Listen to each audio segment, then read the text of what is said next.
Messieurs les ministres, j'ai une question. Est-ce qu'on a déjà récolté autant d'argent issu des impôts que durant ces dernières années? Et si oui, dites-nous quand, car là, je vois pour l'impôt le plus important du pays qu'est la TVA, que l'État à lui seul en récolte 106 milliards d'euros cette année. À ça, il faut rajouter la TVA que vous transférez à la Sécu et aux collectivités pour compenser les cadeaux faits aux grands groupes et aux grandes fortunes. Donc déjà 60 milliards d'euros de TVA qui partent dans la Sécu sociale. Et pour la TVA vers les collectivités, j'attends votre retour avec impatience, c'était 30 milliards l'année dernière. C'est un curieux paradoxe, hein. Nous sommes assis sur un tas d'or, celui des Français en l'occurrence, mais on serait menacé par un grave déficit. Alors contrairement à votre prédécesseur, vous commencez à comprendre que quand on jette par la fenêtre des centaines de milliards d'euros par an pour le donner au CAC 40, ça posait des gros problèmes à nos finances publiques. Donc vous comprenez plus vite, mais il faut quand même vous expliquer très longtemps, parce que dans votre budget, on est dans la droite ligne des précédents, austérité budgétaire, politique de l'offre, et bien sûr le détail qui revient toujours, c'est même devenu la spéciale sous Macron, hein, vous n'atteignez jamais, pas même du bout des pieds, vos propres objectifs budgétaires.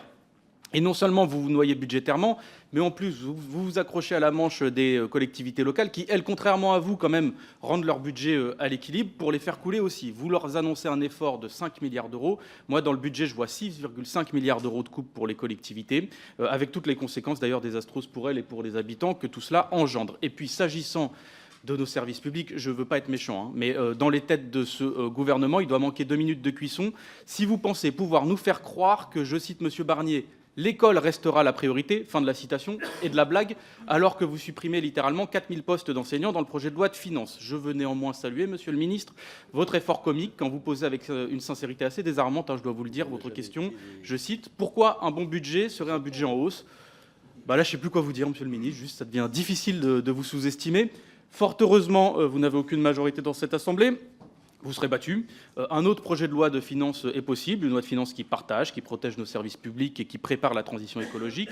Nous nous battrons pour cela. PLF, 3 lettres pour désigner votre éphémère projet de loi de finances. Et vu tous les coups de couteau que vous vous plantez déjà dans le dos au sein de votre désormais tout petit groupe parlementaire, je ne donne pas 6 mois à votre affaire.